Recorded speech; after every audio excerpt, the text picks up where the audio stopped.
Hello guys, welcome to Lifesaver. Today in this video I am going to talk about how to scale objects in Illustrator by maintaining stroke. Here I have made a spiral design. I'm going to duplicate this spiral and scale it down. As we can see now, even though I have scaled spiral, the stroke of spiral has not decreased accordingly. So my spiral design loses its stability. Let's see how we can solve this problem. Click Edit in the top left corner, hover over the Preferences, and then click on the General option.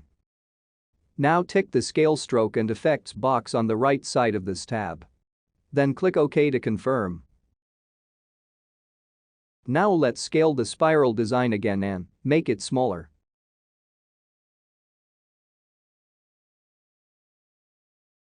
See, spiral can now scale by maintaining stroke.